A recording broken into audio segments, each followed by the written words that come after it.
Tô viajando, não paro a jornada, pois sei onde essa rota vai me levar. Tô viajando, sem nunca desistir, pois sei exatamente pra onde ela vai me conduzir. Olá, viajantes da Rota 66 Espiritual. Meu Deus, hoje esse negócio vai pegar fogo. Velozes e Furiosos. Meu Deus! Eu estou recebendo aqui comigo hoje, que vai nos conduzir, vai dirigir nesse percurso, o Bispo Saulo, que é um cara fantástico, homem de Deus. Eu conheci ele quando ele estava em São Paulo, veio de Minas para São Paulo, fez uma obra tremenda em Deus lá, para a glória de Deus. E agora está em Palmas, glória a Deus. E Deus vai fazer muita coisa aí, e eu sei disso. Seja bem-vindo, Bispo Saulo! Grande Bispão, alegria enorme, alegria tremenda estar junto contigo aqui na Rota 66, a rota dos milagres, a rota do aprendizado, a rota, né, em que Deus fala conosco. Uma alegria enorme estar junto contigo. Estamos aqui agora em Palmas, nos 45 graus aqui de Palmas, em chamas por dentro e por fora. Glória a Deus, amém, é isso mesmo. E o Bispo, eu sei que Deus vai te usar muito aí, porque você é esse cara incendiário mesmo, né? Você é esse homem que bota fogo onde tiver, né? E eu chamei para você falar de um livro que eu acho que é muito importante, porque eu acho que tem a ver com isso, com esse fogo, com essa unção, né? Com essa força de Deus, amém? Amém, maravilhoso, Bispão. Uma alegria enorme, né? Falar desse livro, é o livro de Efésios, a carta de Paulo aos Efésios, que é uma carta assim apaixonante, né, com muitos princípios práticos, muitas coisas assim, né, muita direção, né? Paulo teve revelações sobrenaturais, né, de coisas que nenhum outro teve. As pessoas querem saber quem é que escreveu, para quem que escreveu. Fala um pouquinho do início aí, fala dessa cidade, aquilo que você quiser falar para introduzir esse assunto. Essa cidade, né, importantíssima, uma cidade ali da Ásia Menor, ali, a cidade importantíssima. Era uma grande cidade, era uma São Paulo de hoje, né? Era uma São Paulo, uma cidade com mais de 300 mil habitantes no mundo antigo, né, que era um mundo mais rural, que era um mundo mais interior. Uma cidade com mais de 300 mil habitantes, é uma mega cidade, né? Uma cidade enorme, gigantesca, né? Um lugar estratégico em que Paulo abriu a igreja ali, né, junto com Áquila e Priscila, né? Um lugar assim sobrenatural, e um lugar que tinha uma curiosidade interessante, né? A cidade de Éfeso, ela era marcada pelo templo da deusa Diana, né? Uma deusa pagã. Um templo enorme, a deusa, acho que é romana, era uma mistura, eles pegaram, acho que a Ártemis lá dos gregos, e aí fizeram uma ideia romana, né? Uma coisa assim, né? Romanizaram aquilo. Éfeso era uma capital romana lá na Ásia, né? A capital de Roma na Ásia, exatamente.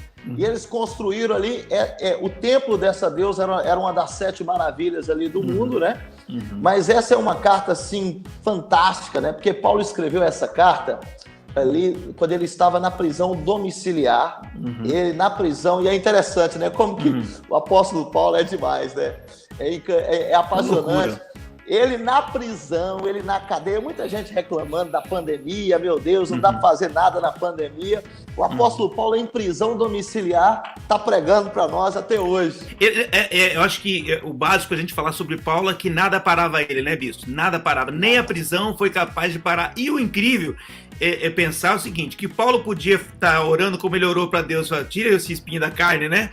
E ele podia falar, Deus, eu lembro que Pedro me contou que um dia ele orou, e o Senhor soltou ele. Eu também me lembro que lá eu estava louvando e o Senhor abriu as portas da cadeia, eu até ganhei e batizei o carcereiro. Deus, faz alguma coisa, me arranca daqui.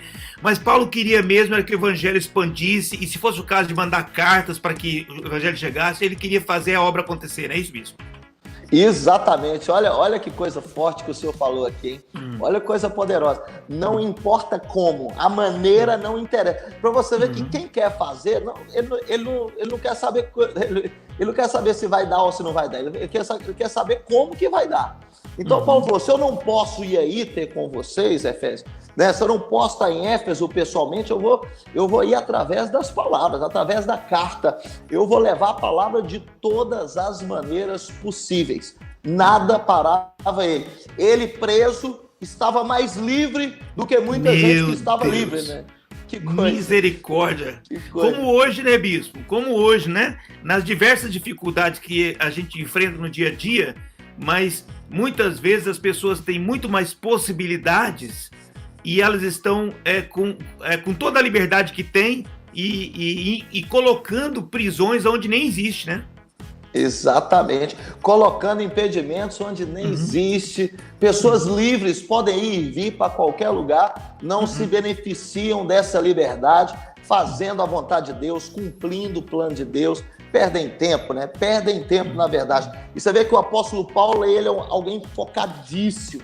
Ele escreve isso nos Efésios, né? Remindo o tempo porque os dias são maus, né? Ele fala, desperta, ó tu que dormes. Ele escreve isso justamente para os Efésios, que é uma compreensão que ele tinha, né? Um entendimento que ele tinha de que nós não temos tempo a perder, né? Nós temos que levar o reino de Deus.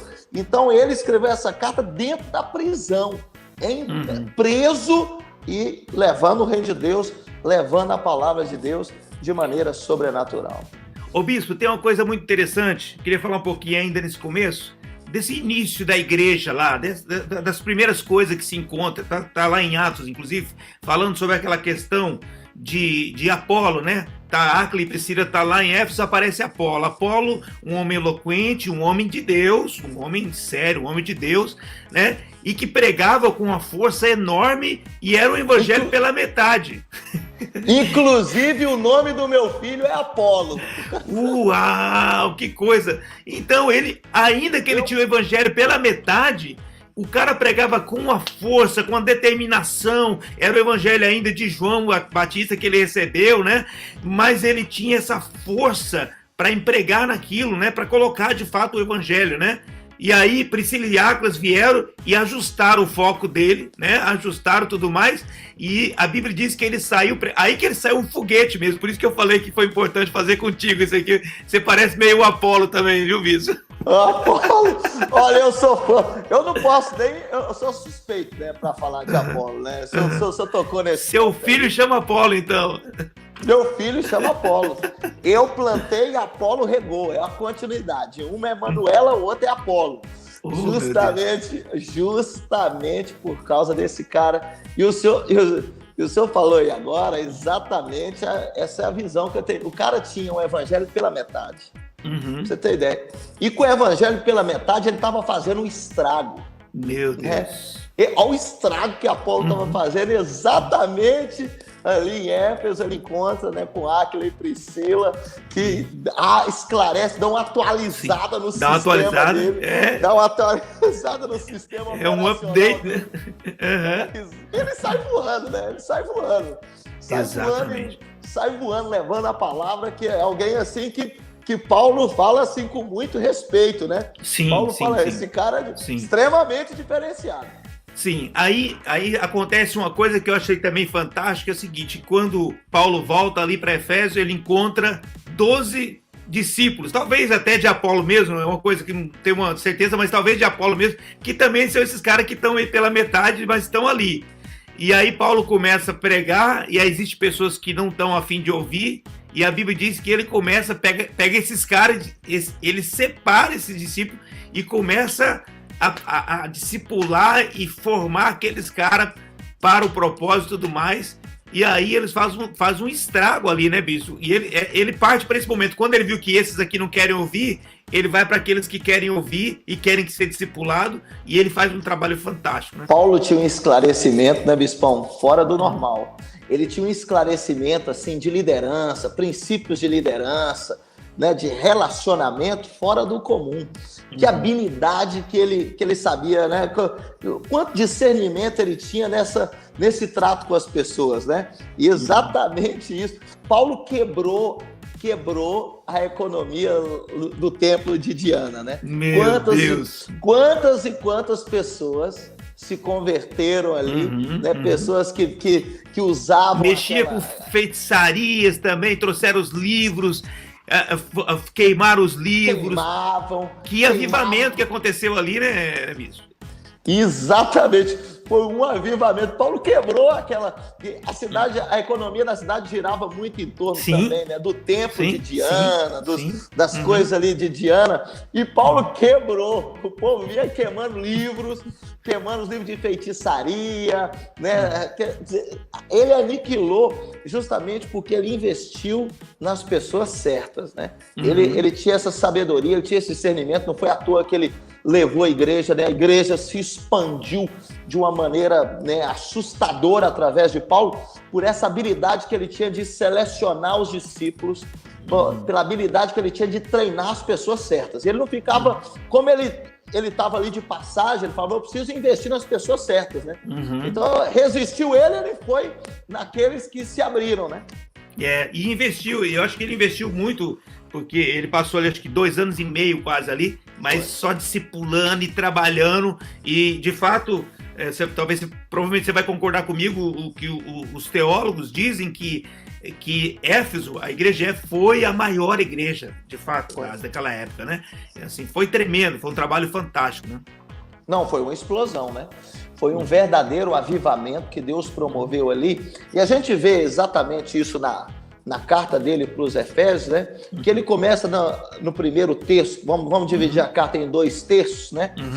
O primeiro terço é do capítulo 1 ao 3, ele fala exatamente como o homem pode ser salvo. Ele está levando ali, e você vê tanto que isso foi tão eficiente e produziu tanto resultado, que o segundo terço é como é mesmo assim, ó, primeiro terço é ganhar, segundo terço é consolidar e firmar e treinar, né? Que ali ele começa a dar os parâmetros da igreja, ele começa a definir o que cada um na sua posição. Olha o que Paulo entendeu.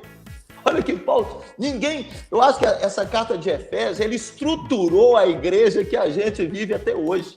O avivamento ali foi tão grande, né, que ele teve que definir, né? Uns são apóstolos, outros são pastores. Ele fala, né, dos dons, ele fala do comportamento. Atos 19, 20 diz assim: assim a palavra do Senhor crescia poderosamente e prevalecia. Meu Deus, bispo, crescia poderosamente e prevalecia, ou seja, não tinha. Paulo trouxe uma força na palavra, né, de Deus tão grande que ela, além de crescer, ela prevalecia aqui sobre todos os outros aspectos, né? Toda a cultura que tinha, grega, romana, e estava naquele momento o quê? Sucumbindo diante da palavra de Deus. É por aí, né? Com certeza, é por aí, exatamente por aí. A palavra crescia e prevalecia porque ele bateu contra uma cultura muito forte. Ele bateu contra uma idolatria, né? Tudo girava em torno, né? Como nós falamos anteriormente, a cidade era em torno desse templo de Diana, uma cidade idólatra, né? E uma idolatria ali pesada, um culto assim, né, tenebroso, que era o culto a Diana, né? Orgias, prostituição, orgias, aquela loucura, aquele misticismo, aquela coisa tenebrosa. E Paulo veio para bater de frente. Paulo veio para dar um choque mesmo. Paulo chocou contra aquela cultura que era a marca dele, né? Era a convicção, a firmeza, e ele mudou, transformou a história daquela cidade, né? Tanto que, né, nós falamos de Éfeso hoje, né? Assim, olha para você ver como que Éfeso está viva hoje. Tamanho foi o impacto naquela cidade, tamanho foi o impacto. Você vê que Éfeso, tem a carta em Éfeso, até em Apocalipse também, né? Quando aquela carta dos anjos da revelação, para a igreja de Éfeso também, tamanho foi o impacto que essa igreja que Paulo gerou, que Paulo pregou, pessoas se convertendo e convertendo radicalmente. Por isso a palavra prevaleceu, porque todos viram, esse aqui era um feiticeiro ontem, essa aqui era uma feiticeira, essa aqui estava na rua. Então, assim, não tem como nós dizermos que essa fé é uma mentira, não tem como nós falarmos que essa fé é falsa. Porque, olha que essa aqui estava ontem adorando outros deuses, essa aqui estava ontem na orgia de Diana, hoje ele está pregando a palavra. Então, foi uma mudança profunda né, na estrutura, no caráter. As pessoas se converteram mesmo, né? E Paulo, ele fundamenta isso na carta, né? A mudança mesmo, a mudança de postura, a mudança de atitude, a mudança de comportamento das pessoas transformou. Paulo traz muito forte a ideia do espiritual, né? Porque ele faz o quê? Eu até marquei aqui. Ele fala sobre assentados nas regiões celestiais. Ele fala 6 vezes. 6 vezes ele fala isso. Ele fala as bênçãos nas regiões celestiais. Quando ele fala da guerra nas regiões celestiais. Ou seja, tudo está nas regiões celestiais. Então, ele trouxe esse conceito do mundo espiritual, né? Das regiões celestiais. Não só o mundo espiritual, mas das regiões celestiais. Ou seja, é uma posição em que o cristão alcança em Cristo. E muitas pessoas, às vezes, não entendem isso. Fala um pouquinho sobre isso, Bispão. Sobrenatural, Bispão. Agora você entrou numa coisa sensacional, que eu acho que é a grande ênfase de Paulo em Efésios é essa. Ele fala aí 5 ou 6 vezes nas regiões celestiais. E o texto, vamos falar assim, o versículo-chave, né, talvez é o capítulo 1 de Efésios, versículo 3, que ele fala justamente que nós devemos tomar posse de todas as bênçãos nas regiões celestiais. É interessante que ele começa o livro falando de nós tomarmos posse das bênçãos nas regiões celestiais, e ele termina em Efésios 6, todo mundo conhece, é o texto da armadura de Deus, nossa guerra não é contra a carne, que a nossa guerra é nas regiões celestiais, né?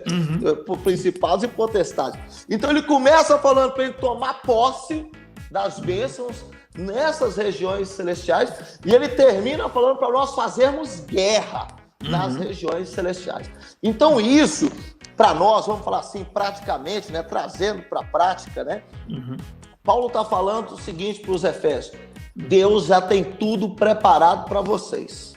É mais ou menos, assim, muitos textos aí do Novo Testamento tem uma analogia assim com o texto, né, do Antigo. É mais ou menos Deus falando para Josué: a terra já é sua. Você está entendendo? Sim. A terra já é sua. Só vai lá e toma posse. Deus está dizendo, Deus diz o tempo todo em Efésios justamente isso. Gente, toma posse do que é seu. Toma posse da salvação que é pela graça, é graça de Deus, né? Que ele fala isso também aí no capítulo, né? Ele fala que a salvação é pela graça. Toma posse dessa salvação. Toma posse da bênção que Deus tem para você. Então, Deus, né? Paulo dá uma ênfase muito forte para os cristãos de Éfeso, para eles não viverem uma fé natural, para eles tomarem posse que Deus quer, né, que Deus já tem planejado, já tem determinado no mundo espiritual tudo que eles precisam. Eles precisam se posicionar. Por isso ele fala, né? Desperta, ó tu que dormes. Ele diz isso. Levanta-te de entre os mortos, gente. Paulo está falando assim para os Efésios: gente, acorda, toma posse do que Deus tem para vocês, né? É nessa carta de Efésios que ele também fala que o que Deus tem para nós, né, nós não podemos imaginar, né? Vai além do que nós podemos imaginar, excede a todo entendimento que Deus tem para a nossa vida. Então, Paulo, nessa carta, nos desafia os Efésios a tomar posse, a despertar para o mundo espiritual, a despertar para as bênçãos espirituais, né? Ele fala dos dons também, né? Desperta para toda essa riqueza que há no mundo espiritual para você. Desperta para o ministério, para os dons que Deus já te deu no mundo espiritual, e desperta também para a guerra espiritual. Se reveste da armadura espiritual, se reveste, se calça dessa armadura e guerreia no mundo espiritual por aquilo que Deus tem para você. Então, assim, Paulo é muito prático, né? Como que nesse livro ele fala do mundo espiritual e ele, ao mesmo tempo, ele equilibra com a prática. Esse livro de Efésios, ele demonstra muito como que a cabeça de Paulo funcionava, né? Paulo, ele entendia que, assim, vamos falar assim, ele orava como se tudo dependesse de Deus, né? Mas ele trabalhava como se tudo dependesse dele, vamos falar assim, né? Ele é 100% espiritual e 100% natural.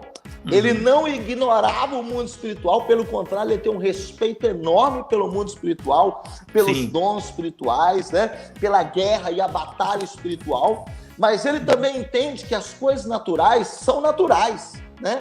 Marido e mulheres, respeite seu marido, marido ama a esposa, pais e filhos, servos e senhores. Como que ele equilibra isso de uma maneira assim sensacional. Mas a ênfase no mundo espiritual, nas regiões celestiais, é muito grande, né? Ele abre os olhos mesmo dos Efésios ali para tudo que Deus tem, para eles não viverem com a fé mais ou menos. Ele, na verdade, está fazendo um desafio para os Efésios viverem a plenitude, que ele faz essa oração lá em Efésios 3, né? Essa oração linda. Por essa causa eu me ponho de joelhos diante do Pai, de quem toma o nome toda a família, né? Para que Deus se revista no homem interior. Essa oração linda, que começa em Efésios 3,14 ali, que ele fala justamente que o objetivo dele é para que vocês vivam a plenitude, para que vocês recebam. A oração de Paulo pelos Efésios é essa, para que vocês vivam a plenitude. E não tem como viver a plenitude se eu não tomar posse, né, no mundo espiritual, né? Se eu não lutar com as minhas ferramentas espirituais, se eu não entender que tudo já está preparado para mim no mundo espiritual. Então, Paulo faz um desafio muito forte, né, aos Efésios, a conquistar nas regiões celestiais, a lutar nas regiões celestiais. Isso é sensacional. Eu acho fantástico isso, uma coisa, porque eu não sei qual foi a experiência antes de Deus, né? Eu me converti muito novo, mas muito mais novo ainda, eu comecei eu me envolvi com a bebida. Então eu tomava muito, eu me embriagava, né? E ele diz assim, não vos embriagueis com o vinho em que há dissolução, mas enchei-vos do Espírito. E uma coisa interessante que eu vejo é que, primeiro, entender de fato essa figura, porque a figura que ele colocou é que o vinho é uma coisa que te domina ou te faz perder o seu domínio, né? E você não deve se colocar debaixo da ação do vinho, porque ele vai te tirar a condição de decidir, né? Mas ao mesmo tempo ele fala, mas enchei-vos do Espírito Santo. E essa aqui é uma coisa muito interessante, porque de fato, ou eu estou debaixo da ação do vinho, ou eu estou debaixo da ação do Espírito Santo. O que ele quis dizer, eu acho na verdade é o seguinte, homem, você vai ser dominado por alguma coisa. Já que você não vai ser dominado pelo vinho, porque ele vai te trazer seu problema, seja dominado pelo Espírito Santo. Eu acho que tem muito cristão, bispo, que ele para de tomar o vinho, para de tomar a cachaça, para de tomar um monte de coisa, ele não se embriaga mais, né? Mas ele não se enche do Espírito Santo, então aí ele fica pela metade. E aí ele não encontra, não consegue. E muitas vezes as pessoas reclamam, falam assim, eu não consegui encontrar alegria na vida cristã. E eu parei de beber. O problema não foi parar de beber, foi não se encher do Espírito Santo, né? Porque parou de beber, agora tinha que se encher do Espírito, né? Que palavra, hein? Que palavra maravilhosa, exata, que forte, né?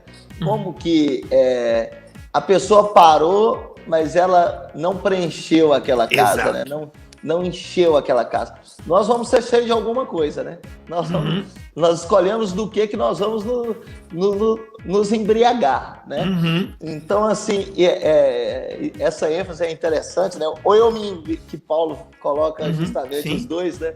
Ou eu me embriago com o vinho, ou eu me embriago do Espírito Santo, né? E as pessoas que não são cheias do Espírito Santo, elas geralmente estão cheias de alguma coisa. Geralmente ela está cheia de alguma coisa, né? Deus não achou lugar para enchê-la, né? Ela está cheia de alguma coisa, né? Com certeza, a pessoa que fala assim, pelo menos o que eu acredito é desse jeito, é exatamente desse jeito. Olha, se você não está cheio do Espírito Santo, você está embriagado com vinho, né? Agora, qual vinho que é? Aí, talvez não é o vinho bebida, mas você está embriagado com o vinho da amargura. Você está embriagado com o vinho do ressentimento, né? Você está embriagado com o vinho do pecado, dos prazeres, né?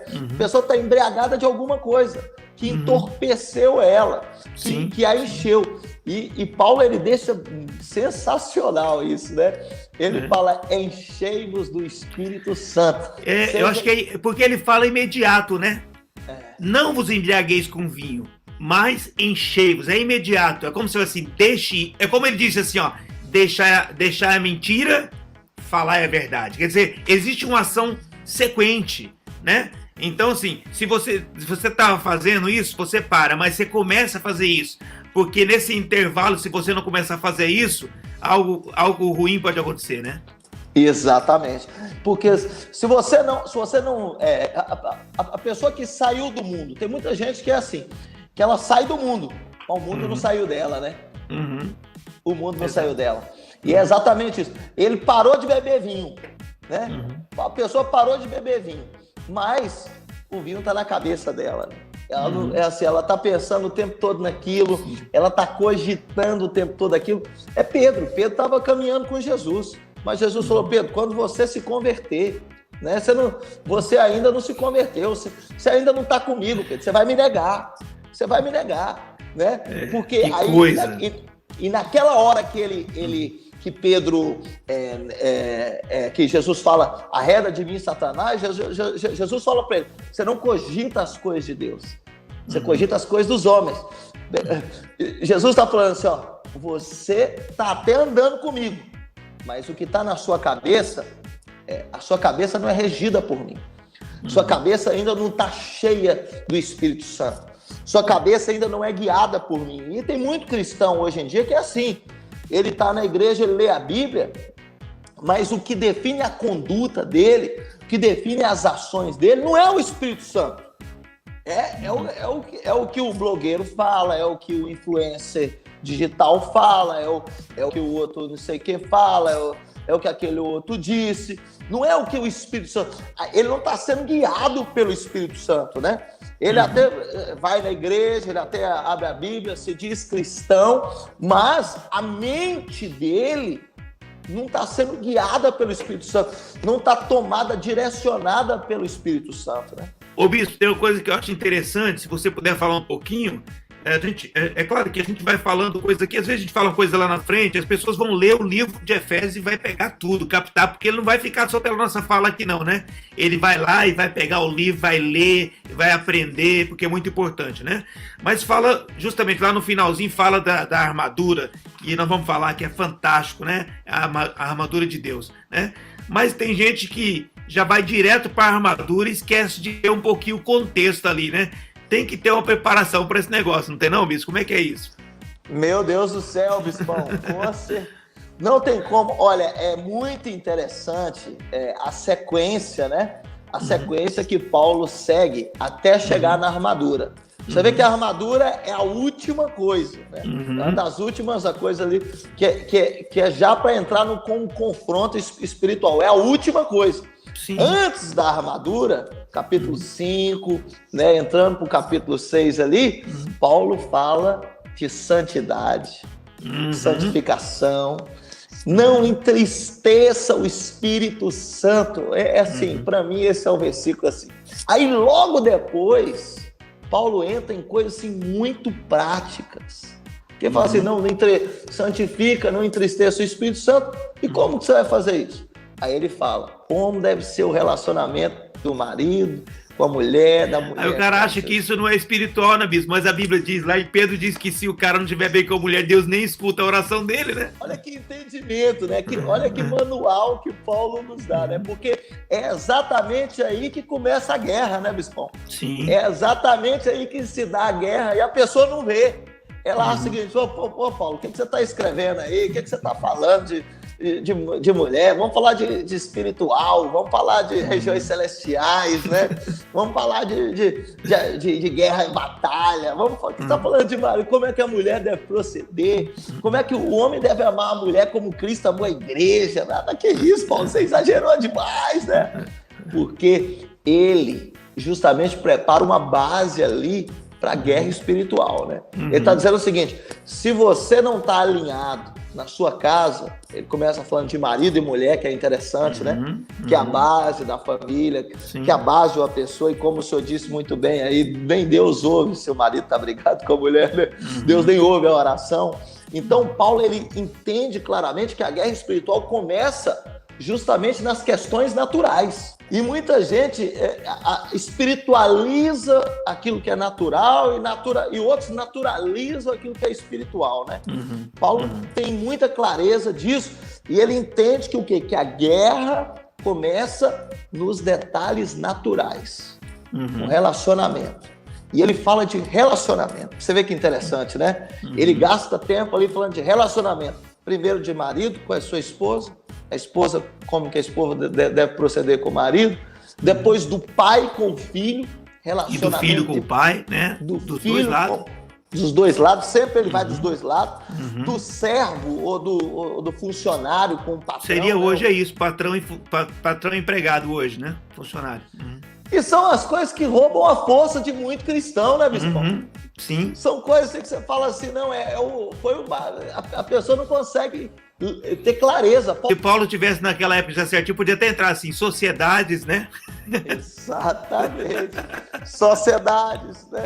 Como você deve lidar com a sociedade, como você deve... Como que ele entende que essas questões naturais, elas influenciam diretamente, né? Que o diabo, ele planta setas ali, ele mina. A guerra espiritual começa justamente nos relacionamentos. Você vê que tem pessoas, né? Tem pessoas que são super espirituais, mas que apanham no relacionamento, que é uma beleza, né?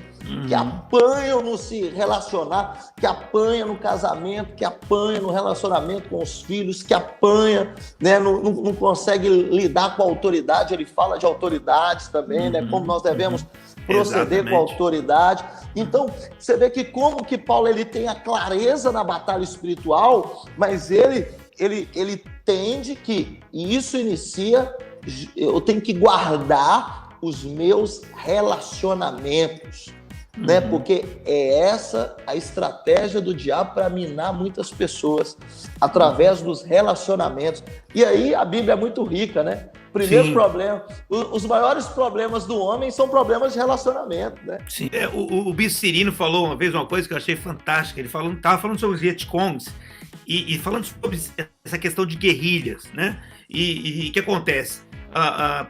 Como o exército americano era forte, mas eles precisavam também se defender, eles arrumaram um jeito. O que eles faziam? Eles pegavam um pedaço de madeira, colocavam e ficava na terra, mas nos cantos se tinha uma trilha, eles colocavam no matagal, perto das trilhas, né? E eles colocavam fezes. Olha que coisa. Quando vinha um avião Vietcong, os americanos viam os soldados, os caras pulavam para se esconder, né? Quando eles pulavam, caíam naquele lugar e entrava neles. Entrava e não matava. Olha que coisa, não matava. Adoecia o soldado. E aquele cara que estava livre para ir, agora vai ter que levar o outro nas costas, porque ele não morria, então não podia abandonar de forma nenhuma. Colocava nas costas. Ou seja, atrasava, e aí, de fato, foi muito difícil para os Estados Unidos resolver, não conseguiu resolver, né? Por causa disso mesmo, porque se o diabo conseguir adoecer, no meio do caminho ele consegue adoecer, então ao invés da gente estar forte para lutar as nossas guerrilhas, a gente vai ficar envolvido nos negócios dessa vida, tentando resolver coisas, ou então só adoentado, nem resolvendo, né? Porque o problema maior é isso. Não é nem você ter o problema para resolver, é você não resolver, ficar adoentado e não resolver com a esposa, com o filho, com o patrão, com o sócio, enfim, com as pessoas. Que exemplo sobrenatural, exemplo fantástico. Fantástico, porque essa é a estratégia do diabo, né? Porque é exatamente isso. Eu li um livro do John Bevere que ele fala exatamente isso. Ele fala que o maior inimigo da igreja não é o diabo, da igreja de hoje. É o crente ferido.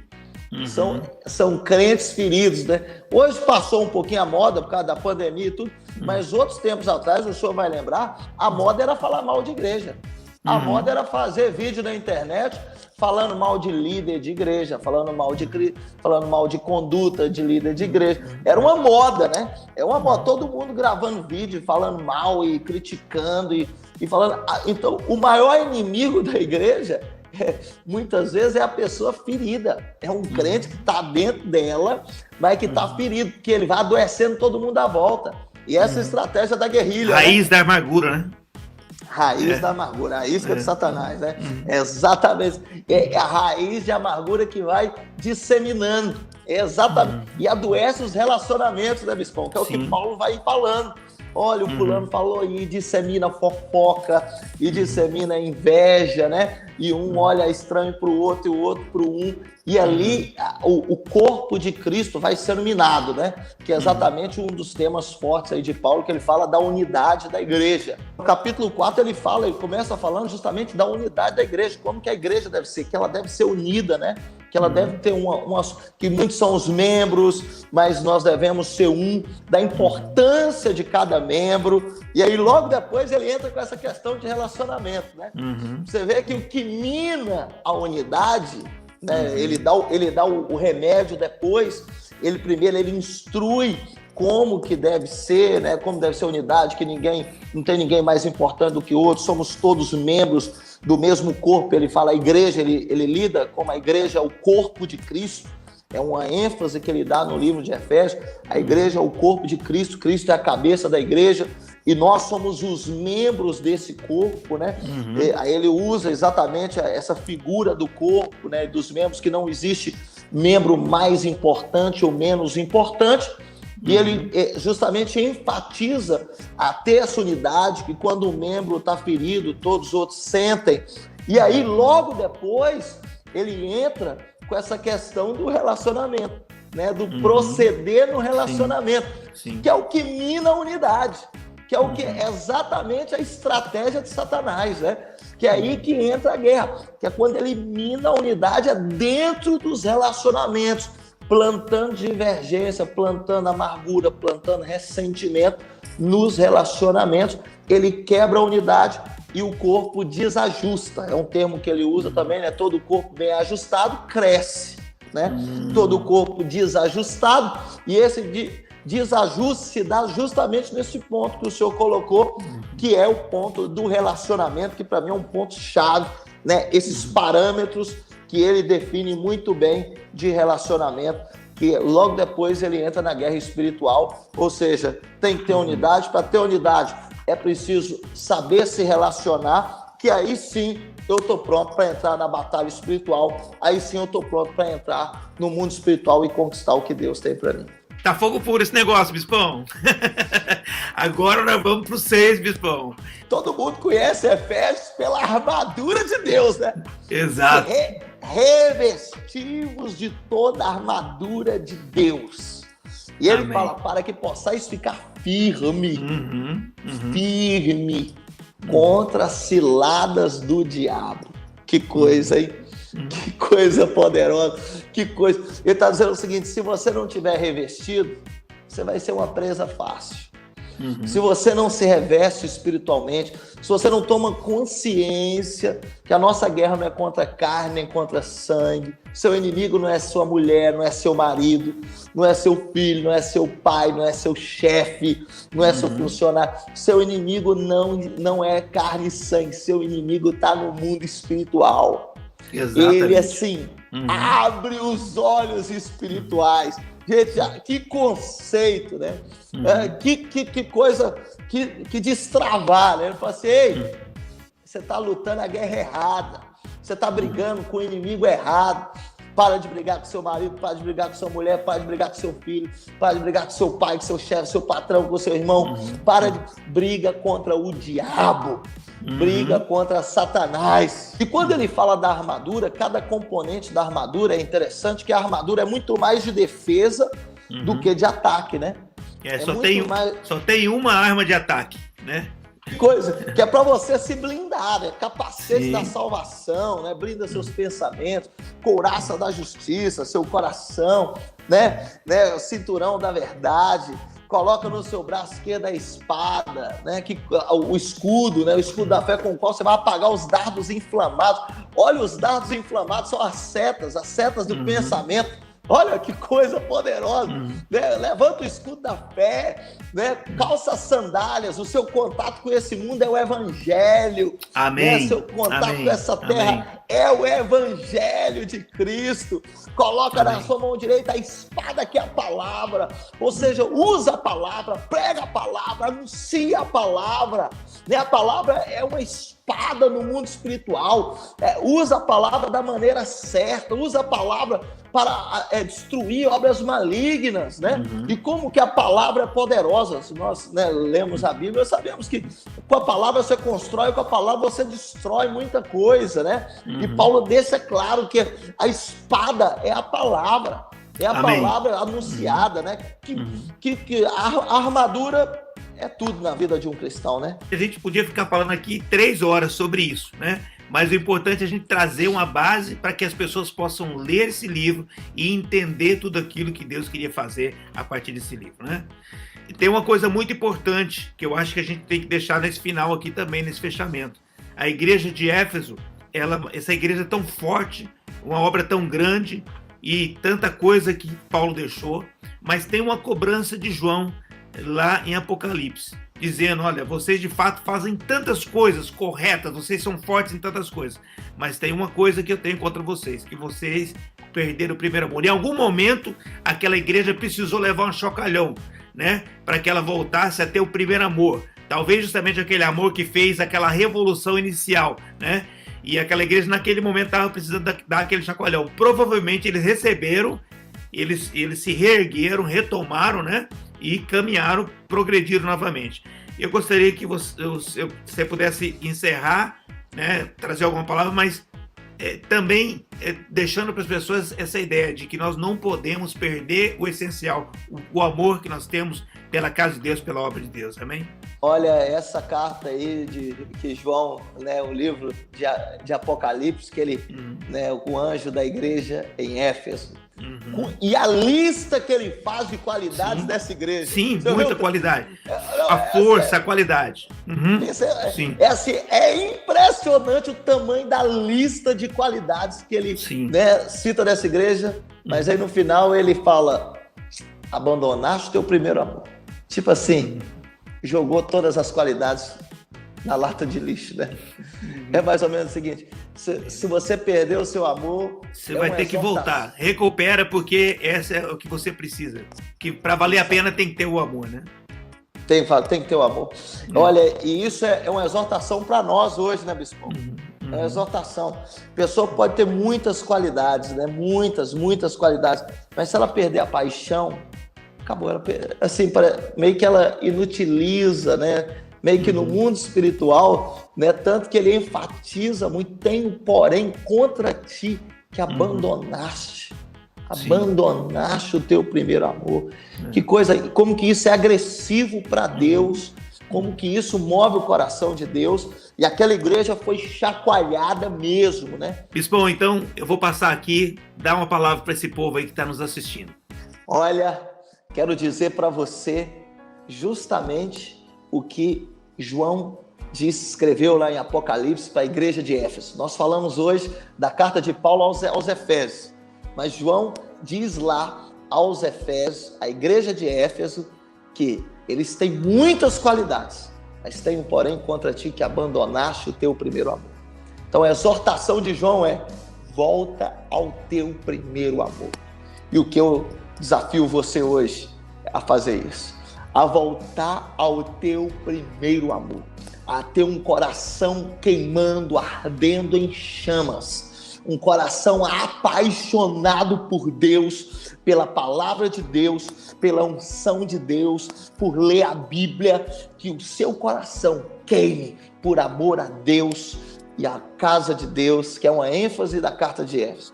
Que você ame a casa de Deus, que você esteja ligado no corpo de Cristo, que você ame o reino de Deus, o propósito de Deus, e viva isso todos os dias da tua vida.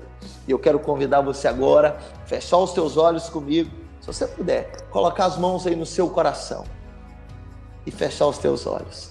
Pai, em nome do Senhor Jesus, eu oro agora por essa pessoa que está ligada conosco, Pai, para que o Senhor acenda, desperte o fogo da paixão, o mesmo fogo que queima em teu coração, Deus, queime nesse coração que está agora ligado conosco, que a chama seja viva, que a chama arda, que a chama queime de maneira sobrenatural nesse coração, em nome de Jesus. Aleluia. Que Deus te abençoe poderosamente. Aleluia. Glória a Deus. Amém, bispo. Bispo, que prazer, meu amado, que prazer. Que tempo muito especial que a gente teve agora aqui, viu? Que Deus te abençoe muito. Eu oro a Deus para que um dia a gente possa estar junto aqui nos Estados Unidos, você vindo aqui incendiar essa Boston para Jesus, em nome de Jesus, amém? Oh, vai ser um prazer, vai ser um prazer. Prazer maravilhoso estar contigo aqui, bispão. Prazer maravilhoso.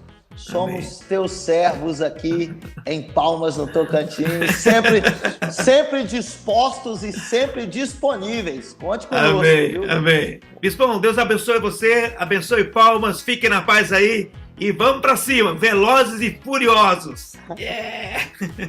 Glória a Deus! Amém.